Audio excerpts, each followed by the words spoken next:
स्वयं भगवती लक्ष्मी जिनके चरण सेवा में संलग्न रहती है, इन ग्रामीण बालकों को उन्हीं चरणों के चापने का सौभाग्य मिलता है और भगवान उनके साथ साधारण बालक की तरह खेल खेलते। पर कभी कभी उनकी ऐश्वर्यमयी भागवतिक लीलाएं प्रकट हो जाती। बलराम जी और श्री कृष्ण के सखाओं में एक प्रधान सखा थे श्री दामा। एक दिन उन्होंने सुबल और स्तोक कृष्ण आदि ग्वाल बालों से श्याम और राम से बड़े प्रेम से कहा कि हम लोगों को सर्वदा सुख पहुंचाने में तत्पर रहने वाले महाबली बलराम जी, आपके बाहुबल की तो कोई था नहीं, और हमारे मनमोहन श्री कृष्ण दुष्टों को नष्ट कर डालना तो स्वभाव है। यहां थोड़ी दूर पर एक बड़ा भारी वन है, उसमें पात के पात ताड़ के वृक्ष भरे पड़े हैं और बहुत ताड़ के फल पक पक कर गिरते हैं। पर वहां धेनुकासुर नाम का एक दुष्ट दैत्य रहता है, उसने किसी को भी फल, अगर कोई फल लेने गया तो उसे मार देता है। भैया बलराम जी, भैया श्री कृष्ण, वो दैत्य गधे के रूप में रहता, स्वयं बड़ा बलवान और बहुत से गधे उसके साथी हैं जो दैत्य हैं, गधे के रूप में रहते। शत्रुघाती भैया उस दैत्य ने अब तक न जाने कितने मनुष्यों को मार डाला। यही कारण है इस वन में कोई भी पशु पक्षी मनुष्य कोई भी नहीं जाता। और बड़े सुंदर सुंदर सुगंधित फल है ताड़ के, देखो ना सुगंध आ रही, खाने का मन होता है, चारों ओर मंद मंद सुगंध फैल रही। तनिक ध्यान दो भैया, तुम्हारे मुख में पानी आ जाएगा, रस आ जाएगा। श्री कृष्ण, हमारा तो मन मचल पड़ा है फल पाने के लिए। दाऊ दादा, बड़ी उत्कट अभिलाषा की फल पाए, पर वो गधे का रूप रख करके बलवान दैत्य मार देगा अगर हम जाएंगे तो। ग्वाल बालों की बात सुनकर भगवान श्री कृष्ण और बलराम एक दूसरे पे दृष्टि मिलाई और कहा अच्छा भैया, और ताल वन की ओर चल पड़े। बलराम जी ने अपनी मजबूत बाहुओं से ताड़ का एक पेड़ पकड़ा और मतवाले हाथी की तरह जेब हिलाया तो ढेर सारे फल नीचे गिरे।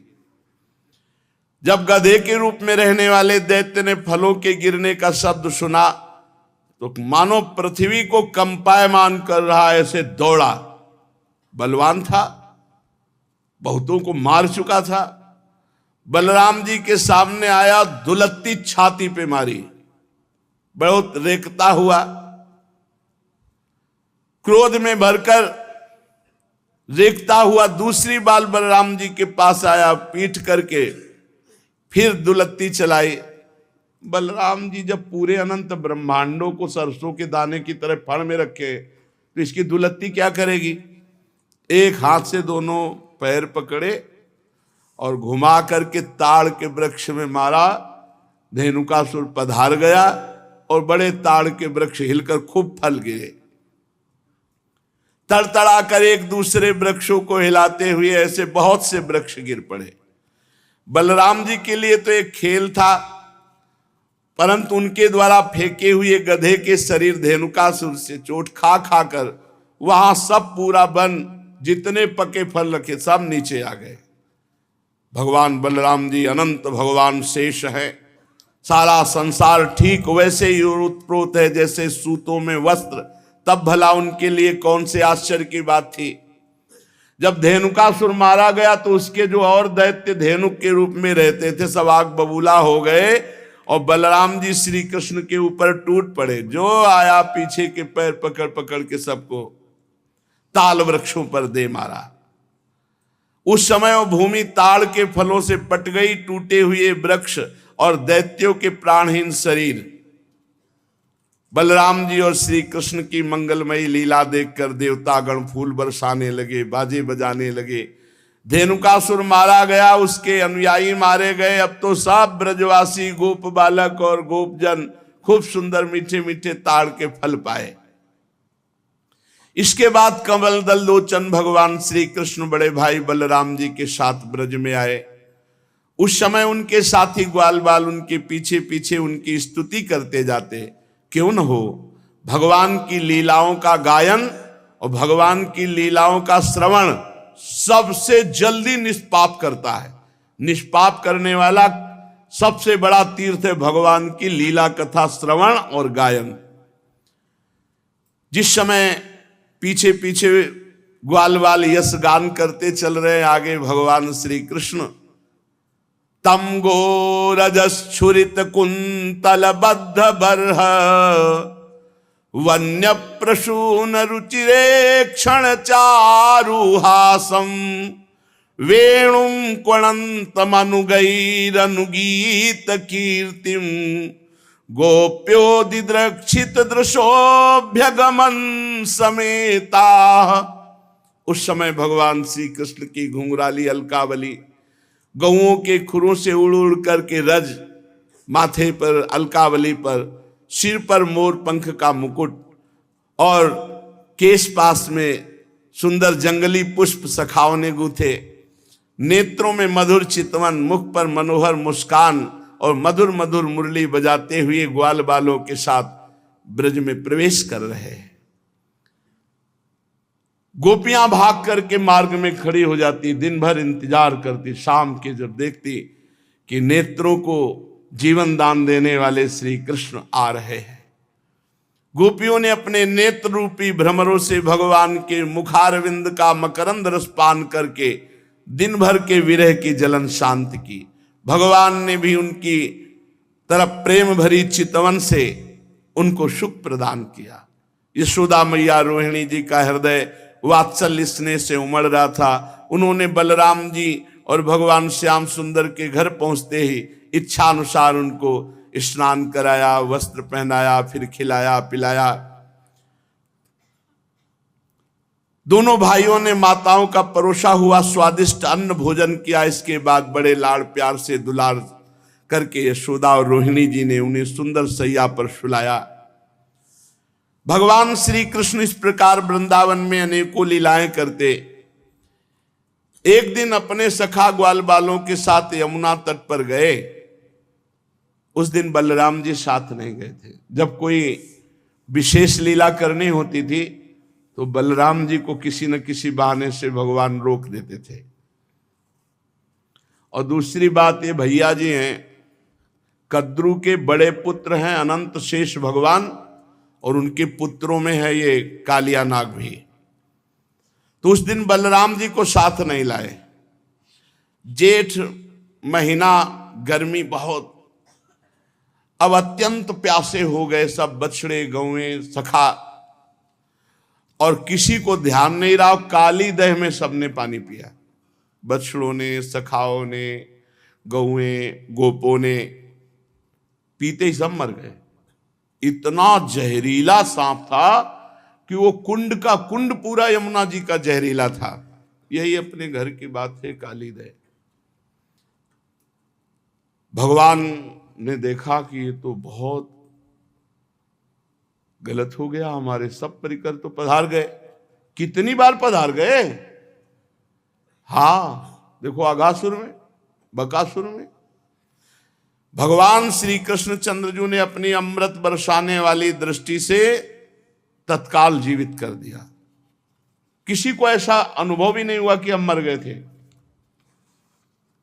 सबको चेतना आई, आश्चर्यचकित होकर एक दूसरे को देख रहे हैं, पर ऐसा नहीं पता कि श्री कृष्ण चंद्रजू की अमृत दृष्टि से हम जीवित हुए हैं। हम लोग तो विषैला जल पी जाने के कारण मर चुके थे।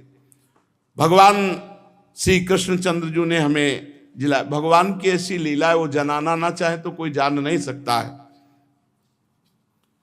भगवान ने देखा कि ये महाविषधर कालिया यमुना जी के हमारे लीला स्थली को ये तो बहुत अशुद्ध कर दिया है। अब ना कोई आचमन कर सकता है।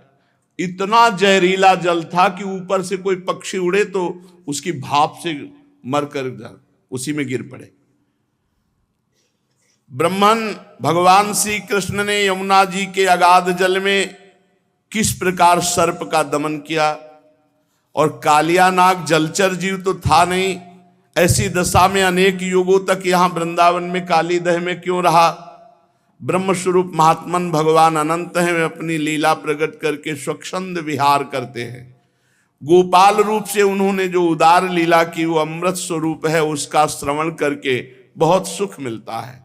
आप कृपा करके ये रहस्य वर्णन करें। यहां वृंदावन में क्यों रह रहा था ये कालिया? और कालिया कोई सांप, कोई जलचर जीव तो है नहीं, बराबर जल में ही क्यों रह रहा था? तो श्री सुखदेव जी ने कहा, परीक्षित, यमुना जी में ये विशाल कुंड है। इस विशाल कुंड में कालिया ने अपना निवास स्थान बनाया। इतना विषधारी था कि काली दह का पूरा जल ऐसे उबाल मारता था, खौलता रहता था। यहां तक कि उसके ऊपर उड़ने वाले आकाश में जो पक्षी हैं वो भी झुलस कर गिर के मर जाया करते थे। और उसके विषैले जल की नन्ही नन्ही बूंदें जब वायु ले जाती तो वृक्ष भस्म हो जाते आसपास के। ऐसा जहरीला सांप, एक छोटी बूंद भी जहां पड़ जाए वहां आग लग जाए, ऐसा जहरीला। पशु पक्षी लता वृक्ष सब नष्ट हो रहे थे आसपास के।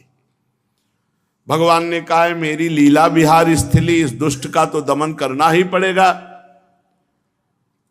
जब उन्होंने देखा कि सांप का विष का वेग बड़ा प्रचंड भयंकर है, विष ही इसका महान बल है, और मेरी विहार स्थली यमुना जी दूषित हो गई है, तो भगवान श्री कृष्ण ने खेल रचा।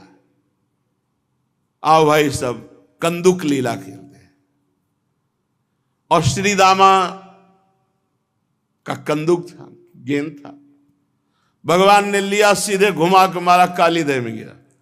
कन्हैया हमारा गेंद, जैसे बच्चे, अब तो हमें गेंद चाहिए, तुझे गेंद चाहिए ना, मैं भी ला के देता हूं, चुप रहे।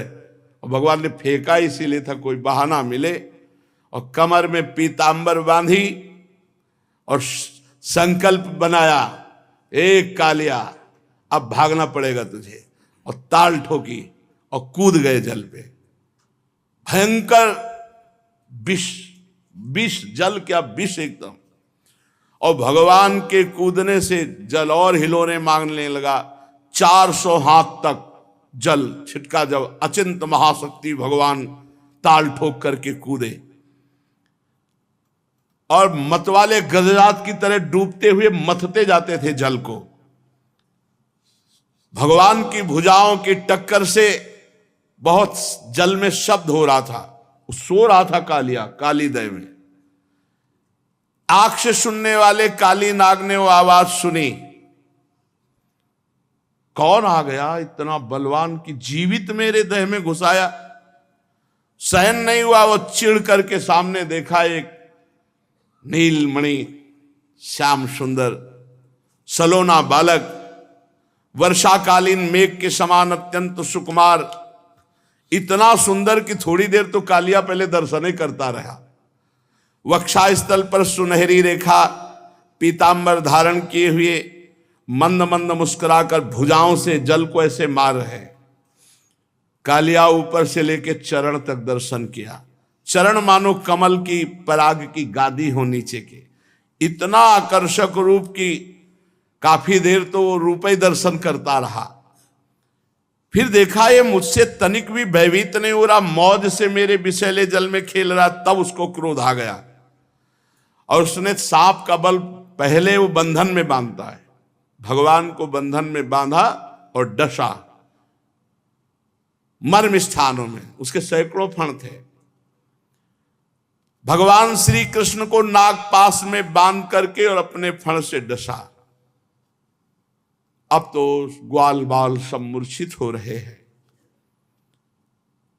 क्योंकि इन ब्रजवासियों ने शरीर, सुहृद, धन संपत्ति, स्त्री पुत्र, भोग, कामनाएं, ये सब त्याग कर भगवान श्री कृष्ण को ही अपना मानते हैं। इसलिए ब्रजवासी सर्वश्रेष्ठ है।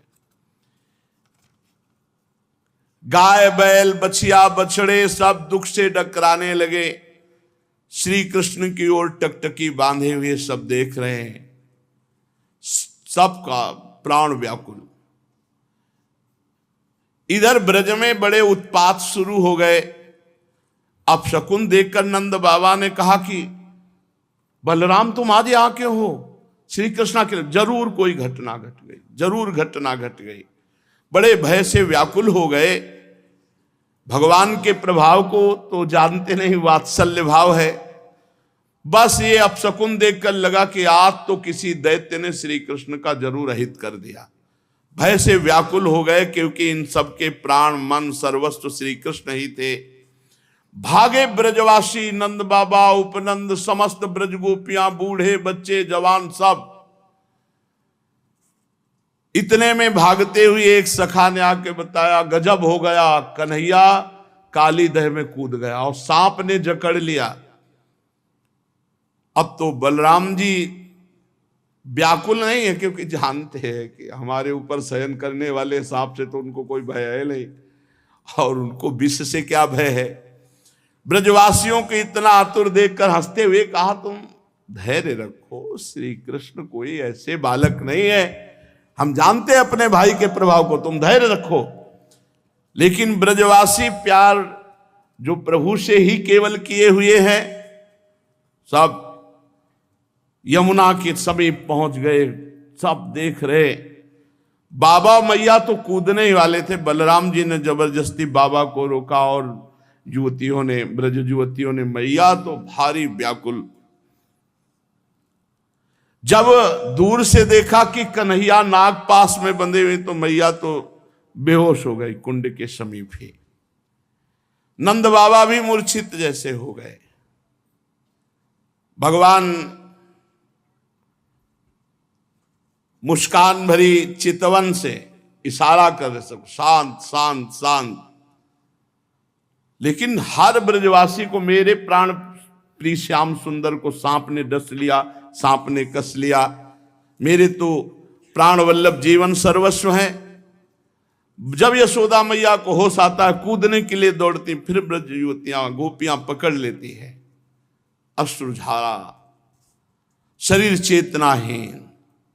फिर ब्रज गोपियां कहती हैं कि सुनो, छठवें दिन पूतना को मारा था, आप बल तो याद करो, आपके लाला का कोई ऐसा बल नहीं कि सांप मार डालेगा। पर अधिकांश तो धीरज बंधाने वाले नहीं थे, सब मूर्छित पड़े हुए थे। नंद बाबा के तो प्राण श्री कृष्ण थे, जब देखा सांप ने पकड़ रखा है, बहुत विकल। बलराम जी ने बाबा आप समझो, ये हमारे श्री कृष्ण कोई, पर कौन समझने वाला। तो बलराम जी ने अपनी भागवती शक्ति का प्रयोग किया, सबको जड़ता भाव, कोई कदम आगे नहीं बढ़ा सकता, नहीं तो इतने प्रेम में कोई समझा नहीं, सब काली दह में डूब जाते। अपने भागवतिक बल से सबको जड़ता भाव प्रदान कर दिया, सब एक कदम नहीं चल सकते। अब भगवान ने देखा कि हमारे ब्रजवासी जन तो बहुत दुखी हो रहे हैं, और सांप जो है बहुत प्रफुल्लित है कि हमने बांध लिया और काट लिया। भगवान ने अपने शरीर को मोटा किया, जे हुई उसकी नसें टूटने लगी, छोड़ के अलग खड़ा हो गया। फिर आग बबूला होकर के कालिया नाग ने फुफकार मारते हुए भगवान के ऊपर चोट की, नथुनों से विष की फुहारें निकल रहे, यानी कि काटे तो जहर। कुछ सांप ऐसे होते हैं, ऐसे करते हैं तो धार जैसी विष की गिरती है। अब भी हैं ऐसे कुछ सर्प हैं, लाल लाल आंखें किए मानो भट्टी तप रही हो, और मुख से लपटें निकल रही थी। काली नाग अपनी दोहरी जीभ लपलपा करके दोनों ओंठों के किनारों को चाटता हुआ, विष उगलता हुआ भगवान के ऊपर प्रहार करता। और जैसे भगवान श्री हरि के वाहन गरुण जी सांपों से खेलते हैं, ऐसे श्री कृष्णचंद्र जो खेल रहे, पैतरा बदलते वो प्रहार करता, अपने को बचाते। और ऐसे पैतरा बदलते कि हर बार उसके फड़ों पे भगवान थाप का प्रहार करते। अब उसका बल क्षीण होता गया। भगवान ने मारी थाप और छलांग लगाई और चढ़ गए फड़ों पर। कालिया का कितना सौभाग्य, जो मुनियों के हृदय में भी ध्यान में नहीं आते, वो सीधे चरणारविंद मस्तक पर। कालिया के मस्तक पर लाल लाल मणियां थी, सर्प मणि। उन मणियों से भगवान के चरणों की और शोभा हो गई। नृत्य गान समस्त कलाओं के आदि प्रवर्तक जगत गुरु भगवान श्री कृष्ण नृत्य करना चाहते हैं। ये देख करके देवता गंधर्व अपने अपने संगीत वाद्य और भगवान उसके सिर पर नृत्य करने लगे। नृत्य के आचार्य आदि प्रवर्तक है, सब विद्याएं इन्हीं से प्रकट हुई है। भगवान के प्यारे भक्त गंधर्व सिद्ध देवता चारण देवांगनाएं जब देखा भगवान नृत्य करना चाहते हैं, तब बड़े प्रेम से मृदंग ढोल नगाड़े दुंदुभियां पुष्पों की वर्षा करते हुए ये सब बज रहे, ताल के साथ भगवान नृत्य कर रहे हैं उसके फड़ों पर। अखिल ब्रह्मांडों का भार लिए हुए भगवान उसके फड़ों, नस नस टूट गई, सारा अभिमान चूर चूर हो गया, मुख से खून उगलने लगा। और जो फण नहीं झुकाता तो ऐसी ठोकर मारते नाचते हुए एड़ी की बस खून उगल देता। प्रचंड दंडधारी भगवान के चरणों की चोट से कालिया नाग की जीवन शक्ति क्षीण हो गई, मुंह से नथुनों से खून उगलने लगा, चक्कर काटकर बेहोश हो गया। तनिक चेत होता, जहां आंख खोलता विष उगलता, भगवान जोर से चरणों की ठोकर मारते उसके फणों पर। नाचते नाचते भगवान ने उसका सब बल और अहंकार रौंद डाला। पुराण पुरुष महाबली भगवान श्री कृष्ण के चरणों पर खून की बूंदें ऐसी पड़ी थी मानो कालिया ने रक्तमय पुष्पों से भगवान के चरणों की पूजा की हो। तच्चित्र तांडव विरुगुण फलात पत्रो रक्तम मुखैरुर्वमन नृप भग्न गात्र स्मृत्वा चराचर गुरुम पुरुषम पुराणम नारायणम तमरणम मनसा जगाम। भगवान तांडव करते हुए फणों को उसके ऊपर छिन्न भिन्न हो गए। अब जब देखा कि बस मरने वाला ही हो तो उसे याद आई, हे पुराण पुरुष पुरुषोत्तम भगवान नारायण हमारी रक्षा कर। और ये पता नहीं कि वही चढ़े हुए हैं। भगवान श्री कृष्ण के उदर में संपूर्ण विश्व ब्रह्मांड भारी बोझ से कालिया का ये छोटा मोटा बलवान नहीं, गरुण से लड़ पड़ा था, गरुण जी से। और जब गरुण जी का प्रहार पड़ा तो भागकर यहां छुप गया। भगवान की प्रहार से सब अहंकार चूर हो गया, छिन्न भिन्न हो गए फण उसके। खून की उल्टी करती हुई भगवान नारायण का स्मरण किया। उसकी पत्नियां हाथ जोड़कर भगवान की शरण में आई, नाग पत्नियां चोटी खोल करके। यह अत्यंत दैन्य भाव होता है। और बड़ी घबराहट और पृथ्वी पर लौटकर साष्टांग प्रणाम किया। पृथ्वी पर लौट गई, हाथ जोड़कर प्रणाम किया और भगवान श्री कृष्ण से अपने अपराधी पति को मुक्त कराने के लिए वो स्तुति करने लगी। नाग पत्नियों ने कहा, न्यायो हि दंडः कृत किल विशेषमिस् तवावतारः खल निग्रहाय रिपोः श्रुतानामपि तुल्य दृष्टिर् धत्से दमं फलमेवानुशंसन अनुग्रहोऽयं भवतः कृतो हि नो दंडो असतां ते खलु कल्मषापः यद्दंड सूकत्व ममुष्य देहिनः क्रोधोपि तेनो ग्रहेव सम्मतः। प्रभु, मुझे पता चल गया आप अवतारी पुरुष हैं।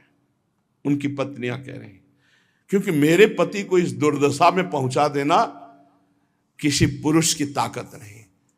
ये परम पुरुष पुरुषोत्तम भगवान आपका अवतार हुआ। मैं अब जान गई, तो आपका अवतार दुष्टों को दंड देने के लिए हुआ है। और ये अपराधी था, प्रभु आपने दंड दे दिया, उचित है। प्रभु आपकी दृष्टि में शत्रु और पुत्र का कोई भेदभाव नहीं, इसलिए आप जो किसी को दंड देते हो वो उसके पापों का प्रायश्चित कराने और उसका परम कल्याण करने के लिए। हम लोगों पर बड़ा अनुग्रह किया जो आपने दंड दिया। यह है भक्ति। यह तो आपका कृपा प्रसाद है, क्योंकि आप जो दुष्टों को दंड देते हैं उससे उनके सारे पाप नष्ट हो जाते हैं। यह अपराधी है, इसमें तो कोई संशय नहीं प्रभु, क्योंकि अपराधी ना होता तो ये सर्प योनि को ही न प्राप्त होता। अपराधी तो है ही। इसलिए हम सच्चे हृदय से आपसे प्रार्थना करते हैं कि आप अपने क्रोध का त्याग करके अनुग्रह कीजिए, यद्यपि आपका क्रोध भी अनुग्रह ही है। प्रभु जरूर जरूर इस सर्प ने पूर्व जन्म में मान रहित होकर कोई बहुत बड़ी साधना आपकी की है, क्योंकि आपके चरणारविंद सीधे उसके माथे पे पड़ रहे, इससे बड़े और कौन तपस्वी हो सकता है। ये सब जीवों पर दया करते हुए कोई बहुत बड़ा भजन किया, धर्म किया, तभी तो आप संतुष्ट हुए हैं। आप सबके जीवन स्वरूप आप इसके माथे पे नृत्य कर रहे हैं, इससे बड़ा सौभाग्य क्या होगा। भगवान, हम समझ नहीं पा रहे कि हम जैसों की कौन सी साधना हो सकती है और कौन सी साधना का फल हो सकता है कि आपकी चरण धूलि का स्पर्श पाने के लिए बड़े बड़े तपस्वी लालायित रहते हो, आपके चरणों को प्राप्त किया। कितनी चरण रज दुर्लभ है कि स्वयं अर्धांगिनी लक्ष्मी जी भी बहुत दिनों तक समस्त भोगों का त्याग कर नियमों का पालन करते हुए तपस्या की। प्रभु,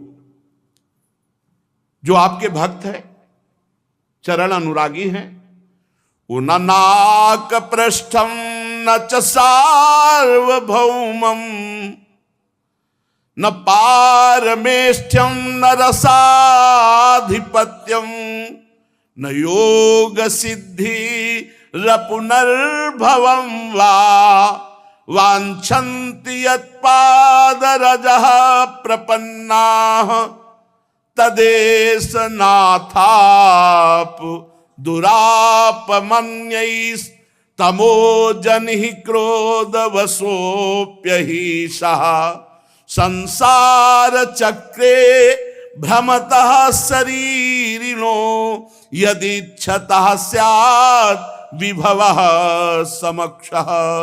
नमस्तुभ्यं भगवते पुरुषाय महात्मने भूतावासाय भूताय पराय परमात्मने ज्ञान विज्ञान निधये ब्रह्मणे अनंत शक्तये अगुणाया विकाराय नमस्ते प्राकृताय च कालाय कालनाभाय कालावयव साक्षिणे विश्वाय तदुपदृष्टे तत्कर्ते विश्वहेतवे। नागपत्नियां विनय कर रहे, हे प्रभु, आपके चरण कमलों की धूल की शरण जो ले लेते हैं उनको ऐसा आनंद प्राप्त होता है कि वो स्वर्ग का राज्य नहीं चाहते, वो पृथ्वी की बादशाही नहीं चाहते, वो रसातल का राज्य नहीं चाहते, वो ब्रह्मा का पद नहीं चाहते, वो अणिमाद योग सिद्धियां नहीं चाहते, यहां तक कि जन्म मृत्यु से छुड़ाने वाले कैवल्य मोक्ष की भी इच्छा नहीं करते। स्वामी, ये नागराज तमोगुणी योनि में उत्पन्न हुआ है, अत्यंत क्रोधी है, फिर भी इसको आपकी परम पवित्र चरण रज प्राप्त हुई, जो दूसरों के लिए सर्वथा दुर्लभ है, जिसको प्राप्त करने की इच्छा मात्र से संसार चक्र में पड़े हुए जीव को संसार के वैभव संपत्ति की तो बात ही क्या, मोक्ष की भी प्राप्ति हो जाती है। प्रभु, हम आपको प्रणाम करते हैं। आप अनंत एवं अचिंत्य ईश्वर के नित्य निधि हैं। आप सबके अंतःकरण में विराजमान होने पर भी अनंत हैं। आप समस्त प्राणी और पदार्थों के आश्रय, सब पदार्थों के रूप में विद्यमान हैं। आप प्रकट से परे स्वयं परमात्मा हैं। हम आपको नमस्कार करते हैं। आप प्रभु सब प्रकार के ज्ञान के अनुभवों के खजाने हैं। आपकी महिमा अपार अनंत शक्ति है। आपका स्वरूप अपराकृत दिव्य चिदानंदमय है। प्राकृत गुणों एवं विकारों का आप कभी स्पर्श ही नहीं करते। आप ही ब्रह्म हैं। हे ब्रह्म स्वरूप श्री कृष्ण, हम आपको नमस्कार कर रहे हैं। आप प्रकृति में क्षोभ उत्पन्न करने वाले काल हैं, काल शक्ति के आश्रय हैं, काल के क्षण कल्पादि समस्त अवयवों के साक्षी हैं। आप विश्व रूप होते हुए इस विश्व से अलग भी हैं, दृष्टा भी हैं। आप इस विश्व को बनाने वाले निमित्त कारण हैं और आप इस विश्व के रूप में बनने वाले उपादान कारण भी हैं। विश्व बनाने वाले आप और विश्व के रूप में बनने वाले आप। प्रभु आप पंचभूत, उनकी तन्मात्रा, इंद्रियां, प्राण, मन, बुद्धि, सबका खजाना चित्ते आप हैं। नमो अनंताय सूक्ष्माय कूटस्थाय विपश्चिते नानावादानुरोधाय वाच्यवाचक शक्तये नमः प्रमाण मूलाय कवये शास्त्रयोनये प्रवृत्ताय निवृत्ताय निगमाय नमो नमः। नमः कृष्णाय रामाय वासुदेव सुताय च वसुदेव सुताय च प्रद्युम्नाया निरुद्धाय शाश्वतां पतये नमः। नमो गुण प्रदीपाय गुणात्मच्छादनाय च गुणवृत्त्युपलक्ष्याय गुणदृष्टेष्व संविदे। और भी बड़ी स्तुति है, शेष चर्चा आगे। भगवान की महिमा का गान करते हुए नाग पत्नियों ने भगवान से प्रार्थना की कि हमारे पति को क्षमा कर दिए। बड़े सुंदर शास्त्र के अनुभूत महापुरुषों के हृदय में जो वृत्तियां होती हैं, ये नाग पत्नियां बड़ी तपस्वी हैं, बड़ी भजनानंदी हैं, जो भगवान की ऐसी महिमा का गान करती हैं, क्योंकि इनको अनुभव है, तभी तो भगवत साक्षात्कार हुआ। तो शेष चर्चा आगे। श्री राधा वल्लभ लाल की।